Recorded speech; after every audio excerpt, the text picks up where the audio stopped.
The living room, where the family meets to discuss issues, any issue which may be bothering one of the family members.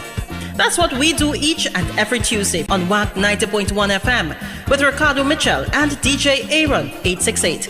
We have casual conversations on serious topics, from sports to culture, mental health to economics, relationships to life lessons.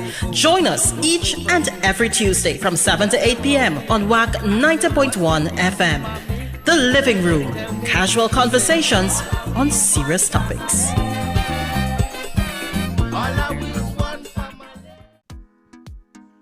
It is the 14th of March 2023 and it's just about a couple seconds after 6 p.m. here in Trinidad and Tobago. I don't know what time it is where you are, but I'm glad to know you're locked on to the true nation station WACK 90.1 FM, where we are culture crazy.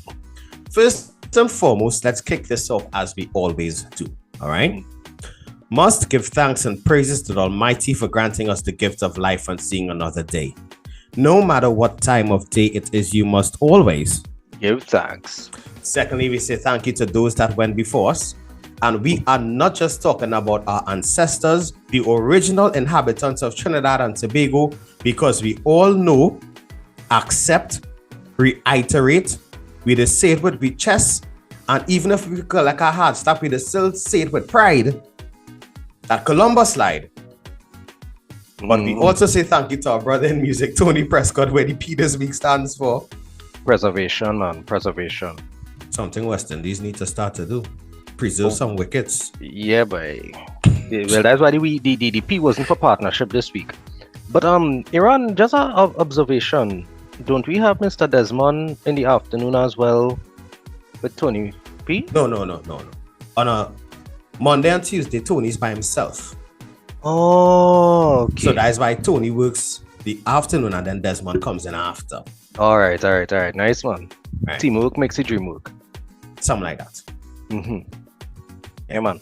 Separation of duties, I think this one is. Oh, go on. All right. I feel you. Yeah. Speaking of separation of duties,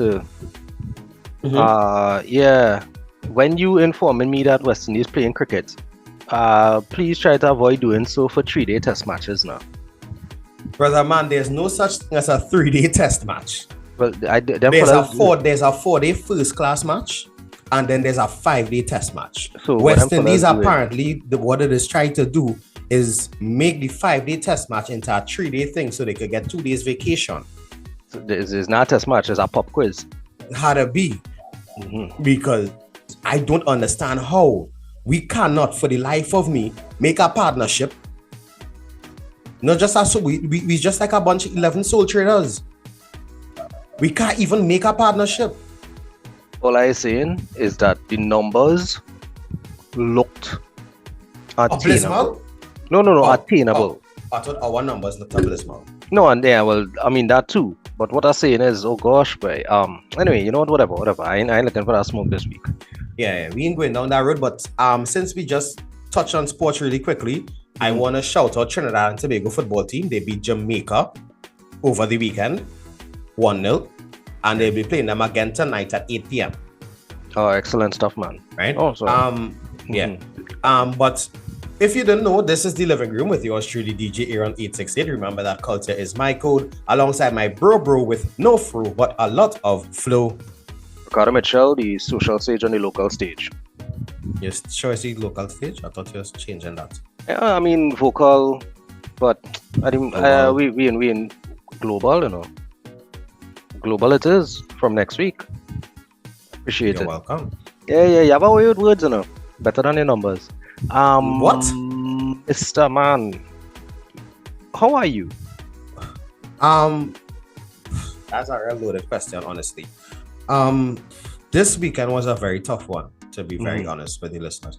My family would have lost a very close friend in an accident on the highway. So condolences going out to the now David and the Farrell families, right, on the passing of Miss Judith Farrell David, right? But beside that, it put into perspective that death is final for me, and that you may see somebody today and then you can't see them tomorrow. And it could be something, a tragic passing, it could be a health related matter, whatever it is, but that is the final. And it really put into perspective for me that I still have a lot of living to do.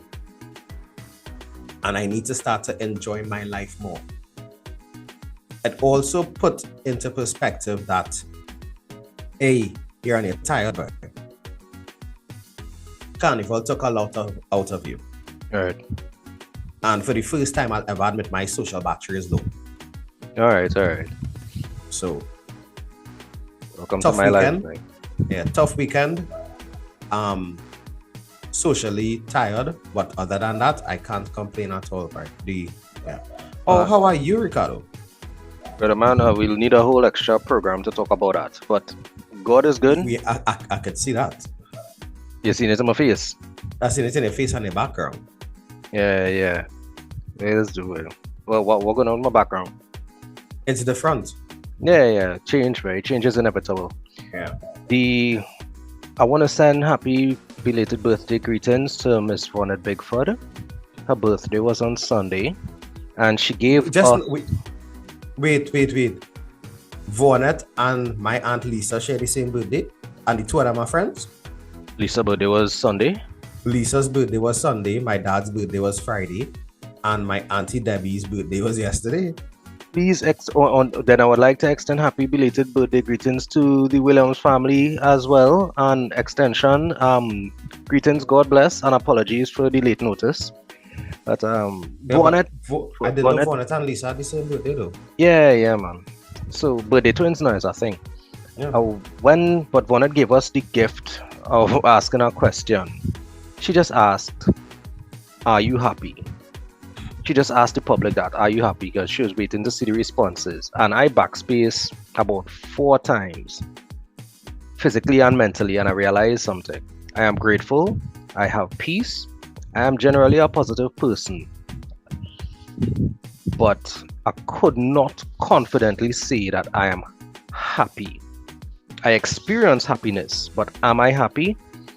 So it's something that I'm going to look into and give myself find the honest answer and then work on it, whatever it may be. Alright, so happy belated birthday to all. As we celebrate life and acknowledge that, we take the opportunity to see what we could learn from it and carry it into ours going forward. That's right. On that note, quick question though, is this Farrell related to our guest? No, I don't think so. Yeah, I guess we could follow up on that after the fact.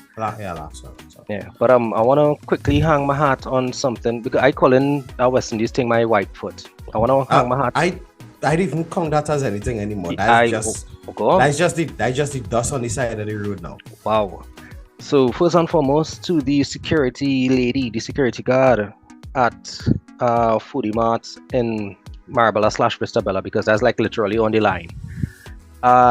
You are very polite, very helpful, and to be honest with you, just encountering you made me feel a lot better about my day. Simple things, just helpful, polite, engaging, and I'm thinking to myself, this woman is she should be teaching classes on customer service, right? I'm just pointing it out, I'm putting it out there. And I want to hang my hat to the ICANN. There's an initiative from the ICANN, You Can, We Can organization. They did I Can Be Cancer fundraiser in Naparima College last week, Saturday. And I passed through for a while, ended up meeting a former guest or 2 of ours, Miss Woodsley. All right, yes. Right, she was there, and I would definitely like to take a look at that organization going forward to see if we could assist in any form of fashion. But it was an excellent fundraiser. It reminded me of the good old-fashioned bazaar finish now. Right, so I just want to continue tipping my hat to the people, the community of San Fernando who does what it takes to get the jobs done. God bless. You, Aaron, anything before we... I'm trying to find the exact name of the organization to hang my hat. I was trying to do it while you were speaking there. But I want to hang my hat to the Trinidad and Tobago Premier League, that's the football league, we finally have our own football league back in Trinidad and Tobago. Excellent news, man. Right? The games are spread across Trinidad and Tobago. Right? Well, more Trinidad-centric, obviously. But guys, go out if you can and support our local players. Right? Big up Club Sando. Just Big up Club Sando. Yeah, and the Republic Bank Cup starting. Yeah, I actually, my friend, he told me he took in about 4 games on Sunday in Edinburgh 500. Had to be Sunday because for some reason Saturday's games were postponed / cancelled. I'm not even sure yet. But anyway, before we get into asking why that happened, you think we could spare our good brother, your pumpkin vine cousin Richard Williams, who people think is my family? Yeah, we could let him into the living room a little bit with a segment called Willy with a Y. Good night to all listeners of WAC Radio 90.1 FM. It's the living room and this is Willy with a Y. I have not seen you guys for about 5 or 6 weeks. Glad that you all are still with us. And for today's topic on Willy with a Y, I wanted to touch on Miss Jackson. Somebody needs to take Miss Jackson's phone. Like, seriously, somebody needs to take her phone. Miss Jackson, if I can offer any free advice to you, I would say to you, please, you don't need to respond to everything or every utterance that you think is geared towards you. You do not need to respond. It comes like you are making yourself, as local parlance, a papi show. Not everything is meant to be targeted at you. Trinidadians love Pekong, we love Old Talk, we love Bacchanal. And right now, you are just the butt of it. But, like anything else in Trinidad and Tobago, it lasts 9 days. Should you have just stayed quiet, stayed off social media, not record any videos, this would have blown over already, you know. We would have already forgotten about you and all these mishaps. But by you continuing to go on social media and comment and record, you're dragging it out. And the public not going to forget. And we all know how unforgiving our public is. If you're not seeing me clearly, I do apologize. I do hope that the audio is coming across clearly. I guess that's it for this week's version of Willy with a Y. Hope to see you guys soon. And back over to you, Ricardo and Aaron. Good night. All the best to you and your loved ones. This was Willy with a Y. Oh gosh, boy, Willy, you know what? You're right. I was gonna hit you the little rab and talk about how you're not easy, but you don't ever shy away from the difficult topics. And yes, quite frankly, your circle of friends should be the people who remind you when it's better to lay low and let things pass. At the end of the day, you can't chase every car, and likewise, you can't stop the car for every dog that bark at you. You understand? So whether you're the aggressor or the victim in a situation, you still have decisions to make as to how you manage it. Anyway, that is just me. You can't comment on every picture on Instagram, even if it's in self-defense. Well, yeah, first Aaron, is that time? It's about that time, you know. The ladies of Warwick, I hear them warming up outside in the gallery. So I'd like to formally introduce our guest this evening. Miss Harmony Farrell, also known as Hotfoot Harmony, is a performer, writer, academic researcher, theatre critic, and content creator. In 2019, she graduated with first-class honors in theatre and performing with creative writing from the Guildford School of Acting, and she's currently pursuing her master's degree in cultural studies at UWI St. Augustine. In 2021, she was awarded the Youth Writer of the Year award by the esteemed Bocas Lit Fest. She writes for magazines and blogs about culture and the arts and produces social media videos about the same. She's a freelance media producer and a host with the TTT Network. Ms. Farrell is known for her enthusiasm towards Caribbean arts and culture. So let's hand it over to the ladies of Riche for our introduction. And when you see us again, we'll be differently attired. And, well, I'll be differently located. Yeah. It is what it is. Yeah, we all over the place right now. All over. Right? And all I don't mind my clothes. I trying the Steve Jobs thing where you're wearing the same thing all the time. You know what? I wouldn't even notice if you didn't point it out. No. I'm telling you, I'm going for it all black right through every week. All black everything. Yeah, except my hat. I like this hat. Anyway, hey, what we doing? Warish? Please. And Tanku? Bye dinner. It's like hi dinner. Welcome to the living room. Welcome to the living room. Welcome to the living room. Welcome to the living room. We are back after that lovely introduction from Riche. We have to roll the Irish Ricardo. And as advertised, we are joined by Miss Harmony Farrell, all right, better known as Hotfoot Harmony. She'll explain why her feet are hot a little bit later. But we kick it off by asking first and foremost, not where's the scene jelly bean, or where's the gist physicist, or what's the word hummingbird. We ask you, Harmony, how are you? I'm great. I am well rested, I'm blessed, and I'm excited for this. Lovely. Now, we see that your face has a little bit of decoration on it. Could you tell us a bit as to why? Yeah, so the school that I am so blessed to teach at, and I was very blessed to attend, Holy Faith Convent Penal, we had Black History Week this week. Big up HFCP one time. And some of my upper school students were painting faces, and of course I had to get in that. Right after work, I fell right asleep, and I woke up about 20 minutes ago with it still on my face. So yeah, that's the long and short of it. These are my tribal marks. Lovely. And I must commend Holy Faith Convent Penal for the work that they are doing to keep the culture alive as well, teaching the history to the students through the various initiatives that you all have. So kudos to the school. We happen to know, Ricardo.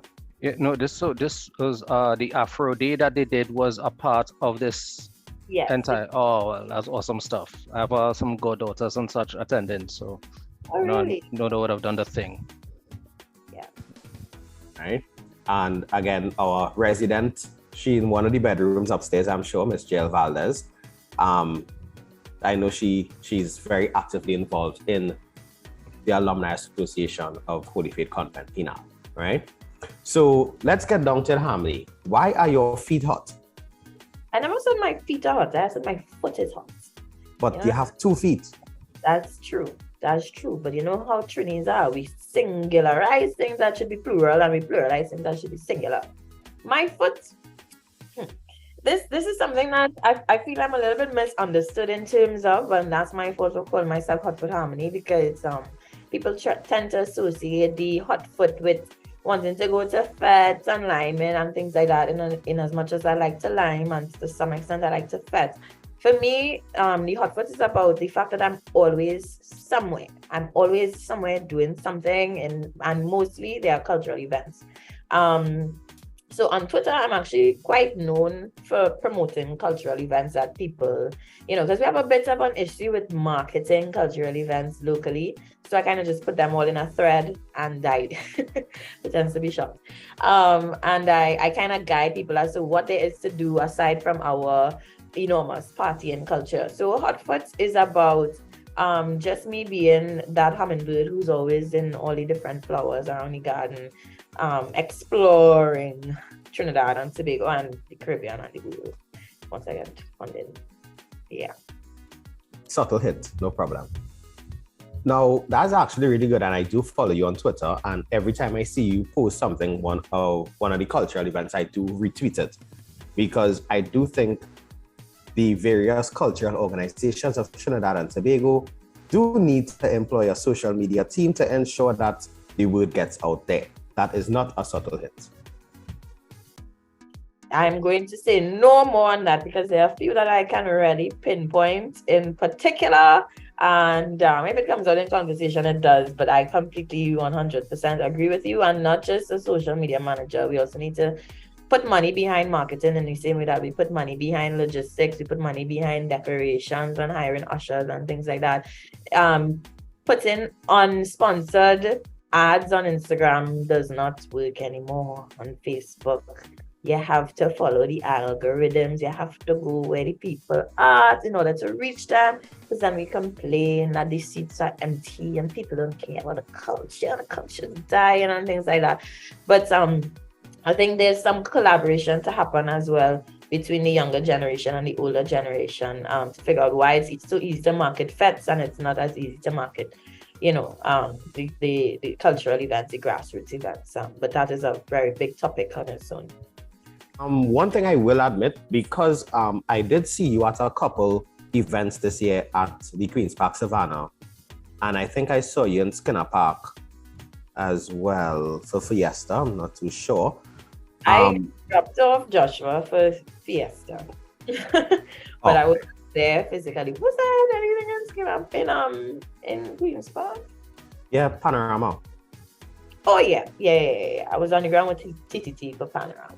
Yeah. Right, and I must commend that NCC and Pancho and Bego, the crowds at Panorama semis, even Panorama finals, were excellent crowds. They were sizable, and I wouldn't say that they were fully engrossed in the pan for semis because we know semis is all about the line. Yeah. But there was a crowd there, which is excellent to see. For Fiesta, there was a huge crowd there. So something is being done for some of the events, but we need to do more, as you say, for the grassroots, like when stick fighting Gomaruga, and when it had stick fighting in Digo Martin, or the Canbule riots. I didn't even know that. What I will say though is that NCC and Pancho and Bego have the benefit of having a loyal crowd, and also they have these dates that are consistent every year. So every year, Pan Semis is going to be on the same whatever weekend before Carnival. Finals is always going to be on the same day, and things like that. But so I think they take for granted that they can have even more of a crowd if they push it to people who would not normally go. So that is a bit of an issue for me. The fact that they have a loyal crowd, I really think they take that for granted and they don't put as much into marketing as they say. The small events. Canbule is another event that will always have a huge crowd at 4 o'clock in the morning on Carnival Friday. But the others, definitely think need some investment there. I am in complete agreement because I was just looking at a series of videos on the Magnificent Seven, and I was a little disappointed at some of the numbers that I saw because I'm thinking to myself, well, this is a big deal. The kids of the 80s like myself would have come up knowing about the Magnificent Seven being a series of cinemas where you would probably get to see your latest Rambo. But the Magnificent Seven is actually something way more culturally significant and historically significant and architecturally significant. And it's only when the restoration project was well underway that a lot of us would have even heard about this series of buildings that existed outside of these now defunct cinemas. Right? So I totally agree with the fact that a lot of the information is under-promoted. The events are under-promoted because I could say it because I'm not working for any of them. But it's almost as if there are people who think everybody watches news at 7 o'clock. So, once we continue pushing along the model of if we put it in this place, then people must see. They don't understand that you have to pursue your audience now compared to, again, 20 or 30 years ago. I literally don't have a TV. I have not had a TV for years. I have no idea what happens on local TV. So, what is local TV? Should I call the channels to watch your cricket on when you can't find it on cable? Dan, no, that's a poor example because local TV has not brought cricket live for the longest while. And as an avid West Indies fan, this we know. You say avid or rabid? Avid West Indies fan. Okay, cool. But no, I specifically threw that out there to evoke such a response because we seen where we're dropping the ball. We're not even properly utilizing the resources that we claim to be dependent on, or that we believe that they're dependent on. So I starting to feel like it's a lot of underutilization, which is why it was refreshing to see Hotfoot Harmony presenting things that, honestly, if I didn't go specifically to that space to look for it, I would not have known that it was there. What is happening? You're welcome. And big up to TTT on that. They commissioned that project. So big up to TTT. That was on TV. That was on the Boat to Go to Bayo. It's on YouTube. It's on Facebook. It's all over. But of course, the numbers are not quite as high as our viral school vibes. But Yeah, don't.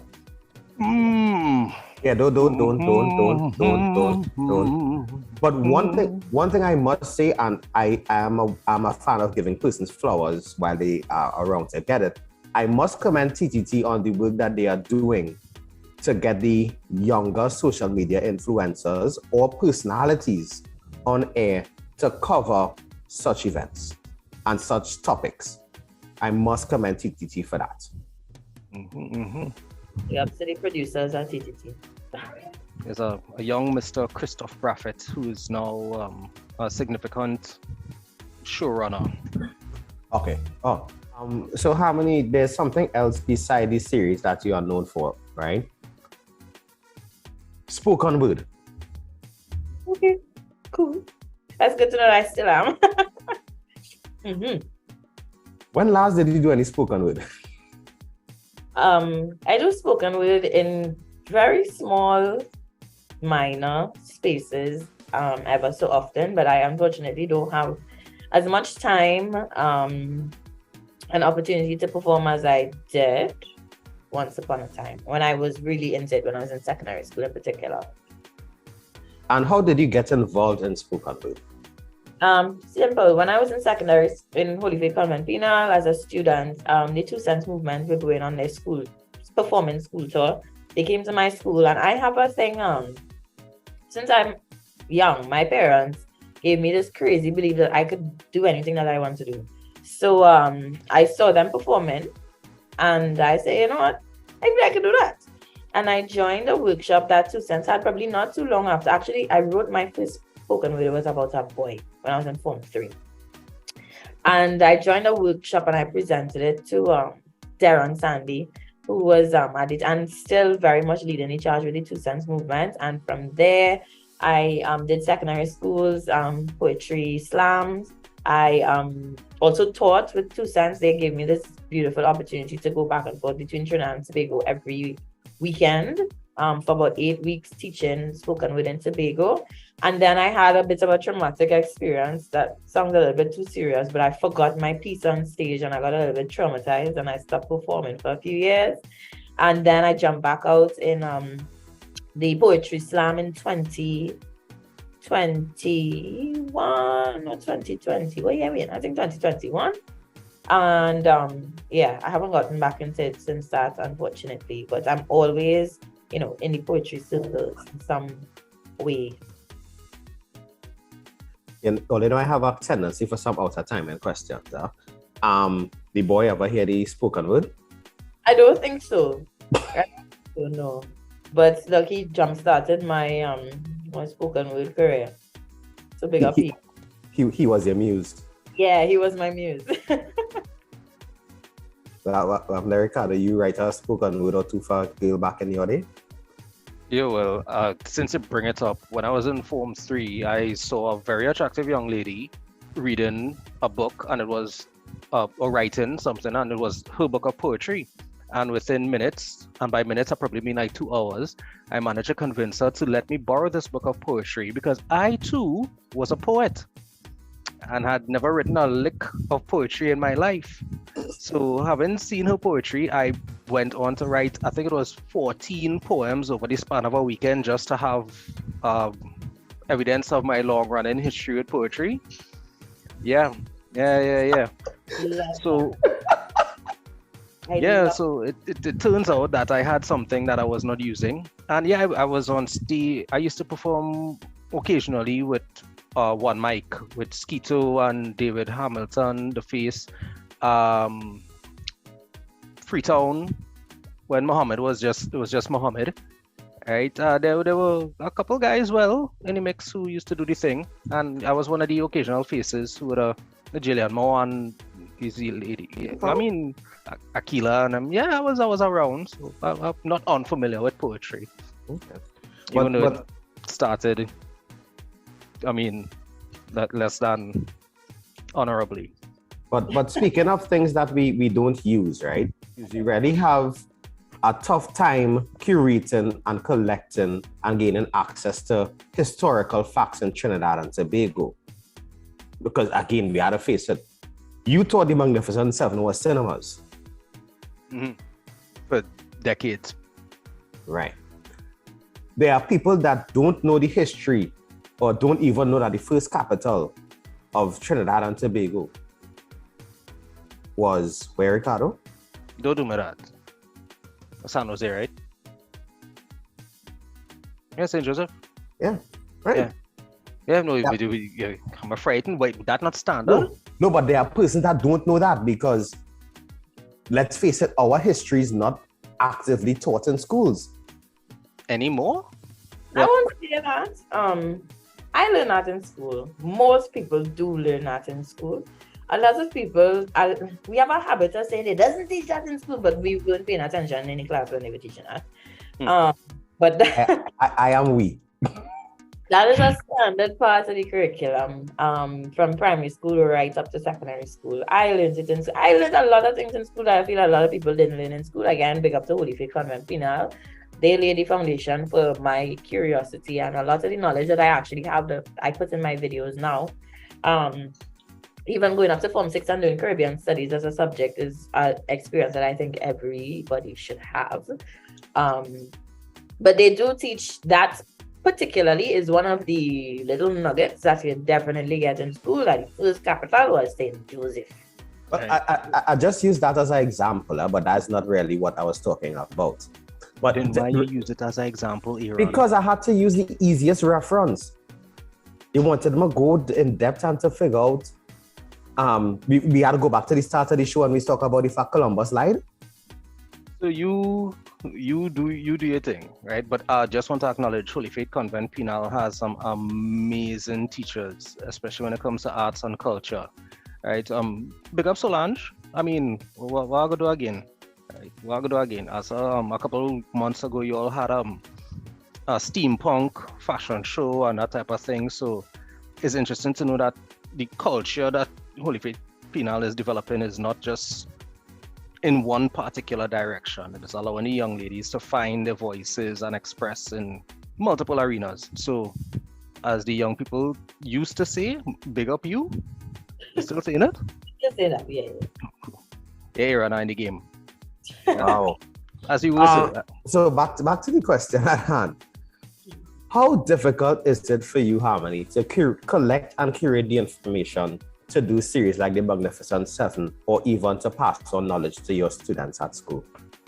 I'm really glad that you asked that because a lot of people assume that my videos come from a Google search where I just go up on the internet, I pull on a Wikipedia page and I regurgitate it as we are really accustomed, unfortunately, doing as a people. But I would not say it is difficult, but it is a task. But it's not difficult for me because I am a researcher. My degree, I did a degree in theater and creative writing, and it was a research degree because it was with a research university. I'm currently doing my master's in cultural studies with the University of the West Indies.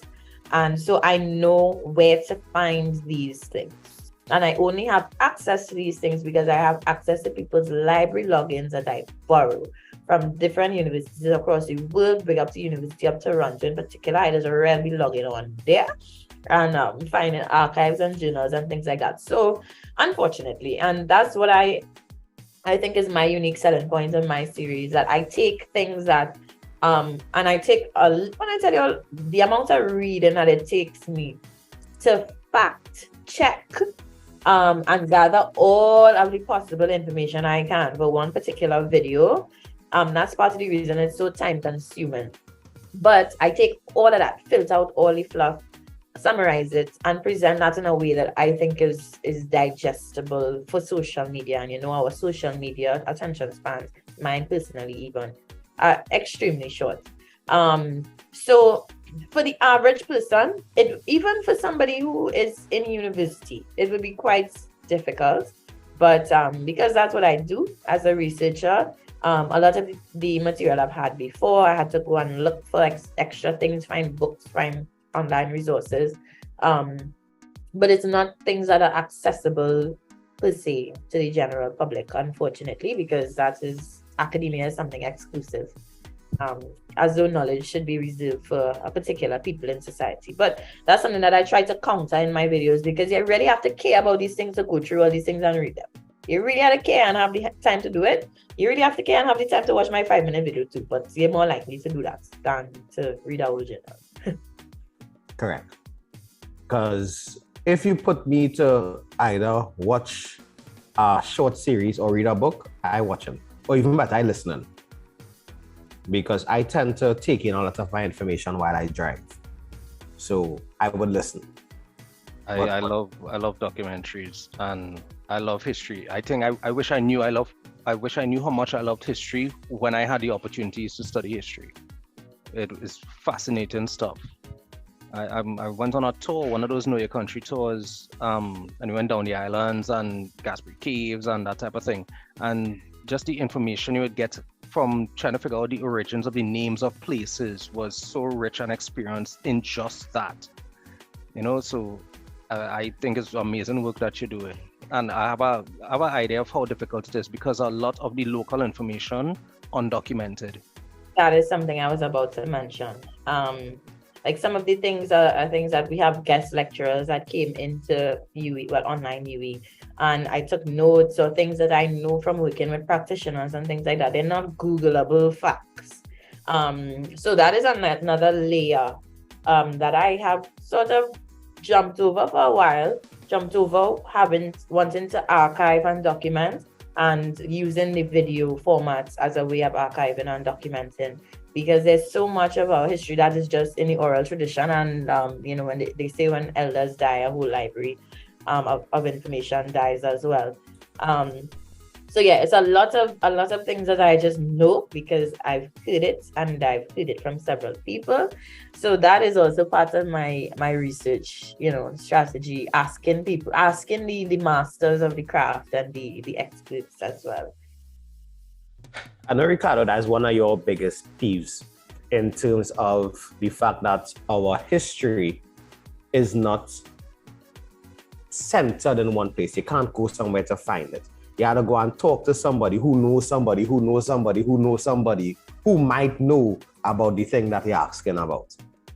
So I really do think we need to find a better way of documenting our history. Yes, we understand that through Kaiso, our stories are told. But if you can't even get a proper recorded version of a Kaiso on YouTube with the lyrics, how are we supposed to continue telling our stories?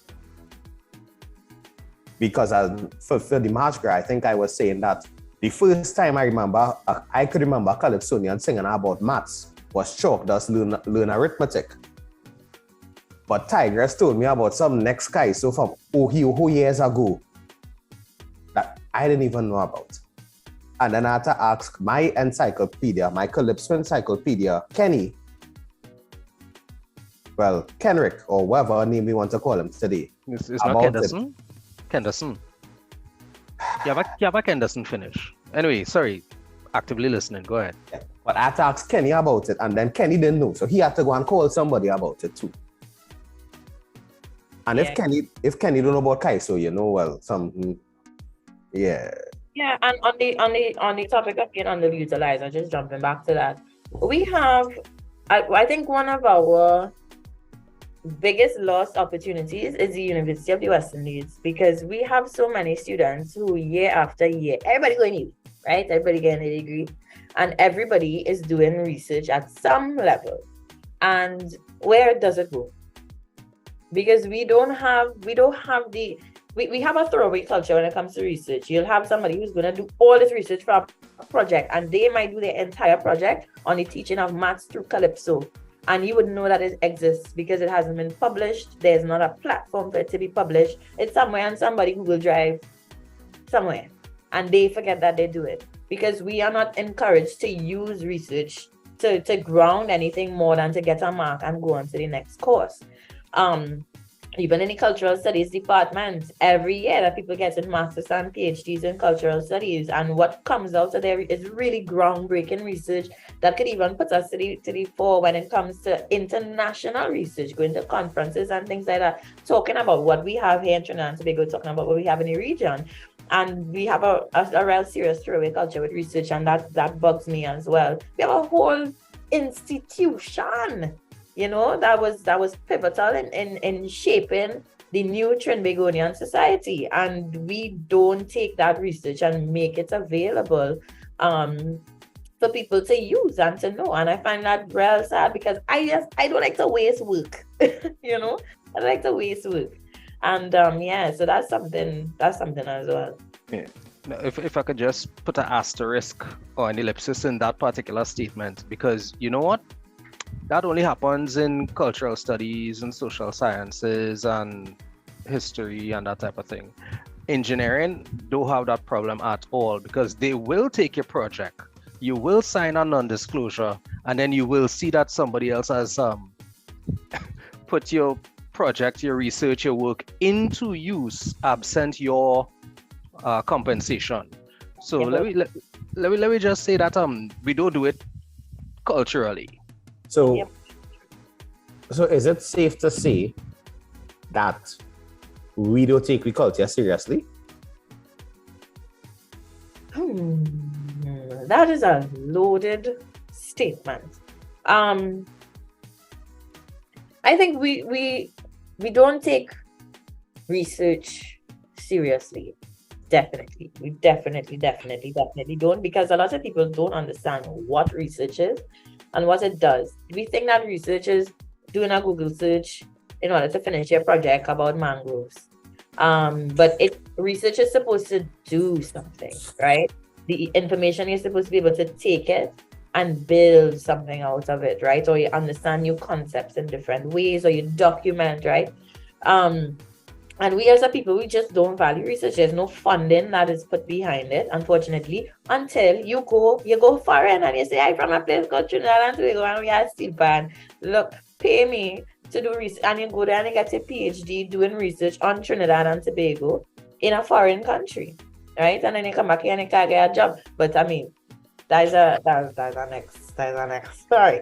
But we definitely don't value research as a people, and we have a lot of people in high positions in our local institutions who can do something about it. But I think, boy, we real comfortable as a people. We real comfortable, really comfortable. And we just unfortunately don't see the need to put ourselves in a position of discomfort and do more with things like that. For me, that is testament to our PPP. And the PPP harmony is the part-time patriotic paradigm. Just making sure and putting that out there clearly. Because during Carnival, 80% of our population would have a voice and talk about, why didn't I know about the Canbule riots? Why didn't I know that this band went Panorama 13 times with one arranger? But come Ash Wednesday, we don't care about that again. Boxing Day, we reignite our part-time patriotic paradigm, and all of a sudden we are cultural connoisseurs again. But I think if we want to take our culture seriously, we want to take the research into our culture seriously, we need to understand that our culture exists 366 days for the year, 25 hours a day. We should not have to beg for our legislation to be put in place to hear our music on our airwaves. Because let's face it, the younger generation may not be as actively interested in hearing Corinne Tiny Williams talk about the fact that we need to honor our heroes, because they may not even know who our heroes are. Yeah. I went to Jamaica last month before, sometime very recently, this year.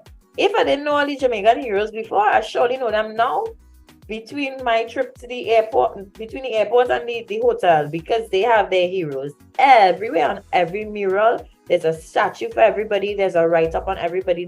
I mean, of course, we have places named after our heroes and whatnot, but we don't attach that knowledge to anything. Jamaicans are big on their heroes, boy. Big up them for that. But we need to do some of that in a big way. We need to do some renaming of some of these highways and things as well.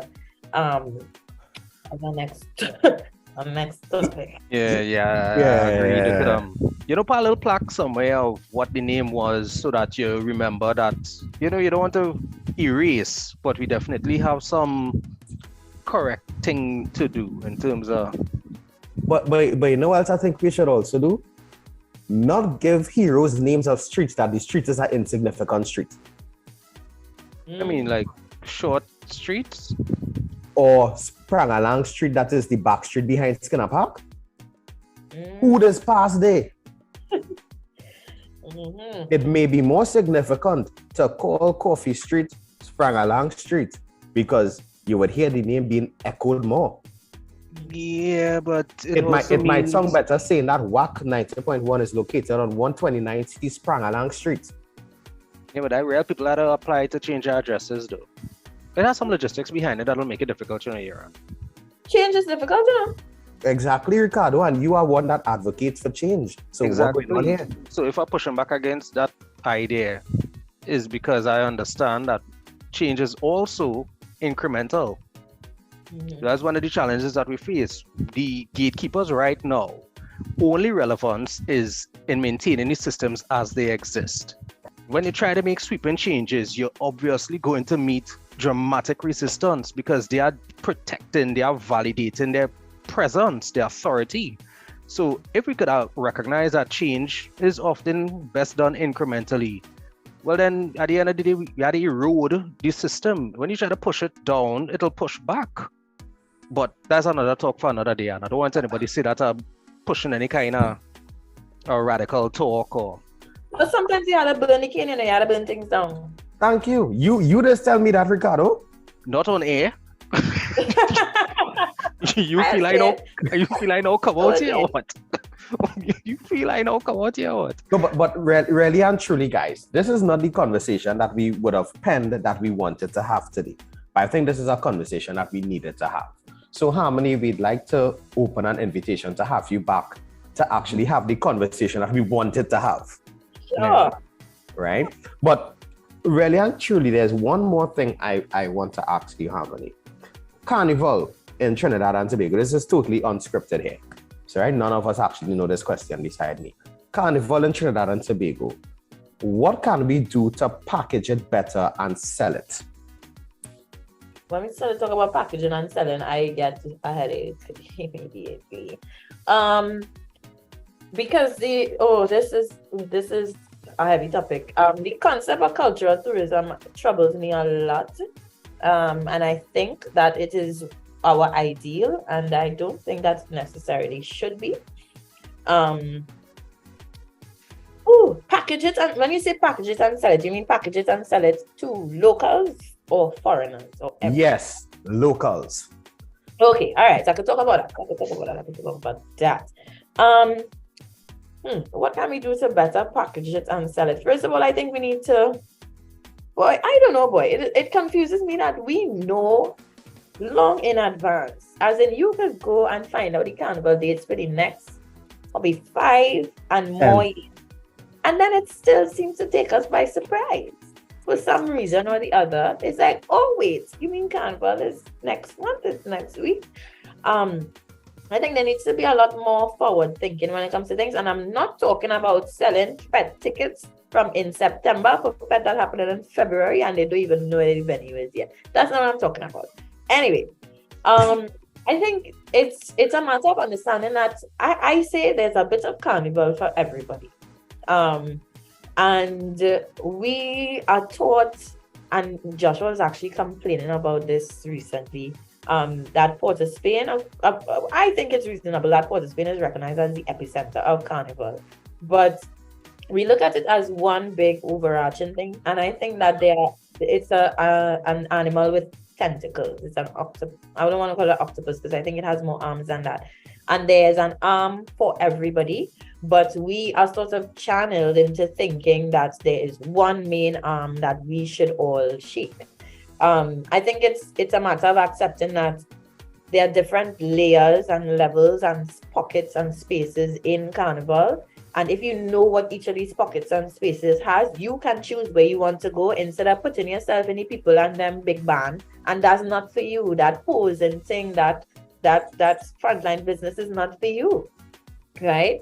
I think understanding and also accepting that everybody can exist with and maybe crossover when they cross over within their different spaces is something that we really need to pay attention to when it comes to quote unquote packaging and selling Carnival. Instead of selling it as one big package, well, either you're in tribe or you're dead. Looking at all of the different layers and arms of the Carnival, the living ritual of Carnival.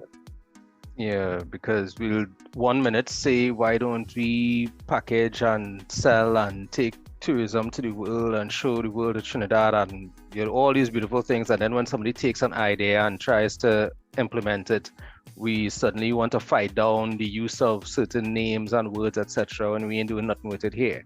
But anyway, that's just me postulating. Well, Ricardo, as a Twitter junkie, all right?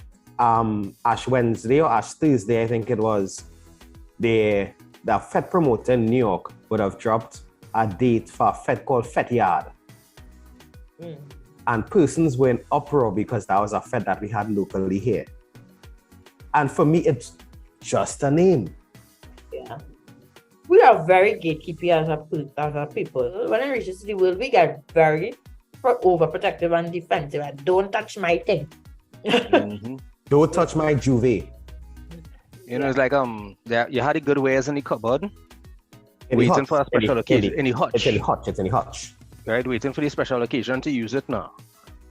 And at the end of the day, you dead and gone, and them thing lock up in the cupboard and nobody know that it's there or nobody want to use it themselves. Or even better, Ricardo, you dead and gone and your children just sell it. I was about there too. Right? Not the significance of the things in the hutch because you never introduce them to. They say don't touch that. Mm-hmm. Yeah. I only for special occasion.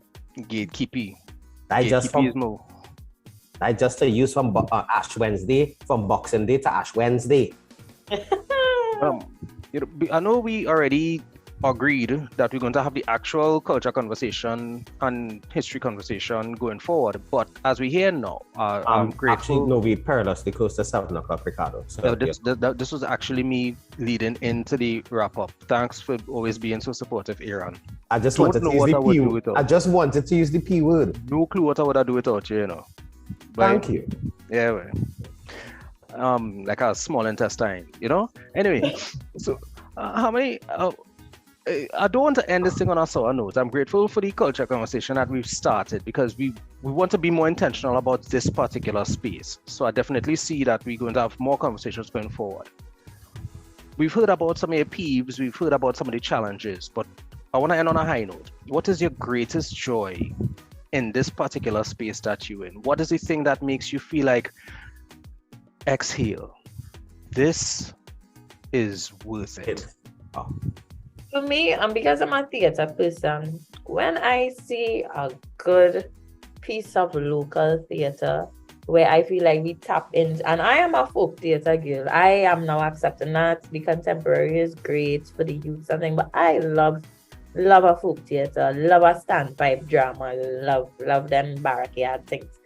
And for me, my greatest joy is particularly community groups. You see, when you're talking about Belmont Freetown, when you're talking about groups out of Laventille, groups out of Separia, these youth groups that are doing their thing, and they don't always get the shine that they need to, but they have these spaces where they are just these powerhouses, these talent powerhouses, and they're just living in their element. When I see performances like that are really authentic and so rootsy and real, that has made me say, yeah, boy, this place nice. This place nice, too bad. So for me, is cultural performances. And even and especially when I see we take it to different levels and take it to different spaces, you know, contemporize it and modernize it and put it in the multimedia. Those are the things that make me that tickle my heart and make me feel to bury my navel string here and never leave. But yeah, as a theatre person, a good best village. As I said, very excited about starting the cultural conversations because our heart's in the right place. We just don't know what we don't know yet. So thank you for taking the time to join us. This is the opportunity here for you to share with us your socials. Thank you for having me. It has been a pleasure. You can follow me at Hotfoot Harmony on all social media platforms. Excellent. Glad to have you. And point a note before Aaron does his sign out. When you mentioned the Hotfoot thing and you specified that it was Hotfoot and not hot feet. For a second, I had me wondering, well, if it's 1 foot and a hoof now, right? Why you always trying to call me a larger blessed boy? No, I knew that. I didn't see. But what I'm saying is, somebody call you a larger blast before? People always trying to anthropomorphize me as a larger blast. No, but you put your foot down very firmly that it was 1 foot. So it passed. I still am asked because now we're in a place where we could ask each other the tough questions. So it's not 1 literal foot, but I just find that very funny that you say that because I find like anytime I wear a white dress, people quick to call me a larger blast. I don't know, maybe a larger blast is my spirit animal. I always tell people that I don't think I've tapped into my inner larger blast just yet, but if I do, trouble. Now every time I see if I ever see you in a white dress, I'm gonna just hail you, yeah, largers. And I love a white dress. That and Aaron looking for somebody to put in a white dress. But anyway, what? This is Ricardo Macelli social page. No. Thank you for joining us in the living room this evening. How that Remember, reach guys, how that that the reach hourglass here? is opaque. We don't know how much time remains. So whatever you're doing, be good and stay safe. Aaron? How that reach here? You and my business out in the streets. I realize that. Harmony, thank you very much for taking time out of your schedule. I guess you all would have realized that I've changed location and now I am in the studio at WAC 90.1 FM. It's good to be here. Thank you, Harmony. Thank you, Harmony. Thank you, Harmony. Keep doing the excellent work that you're doing. And we are willing to have you back once you are willing to rejoin us and be part of this madness. Sure. I will be more than happy to come and talk to you all.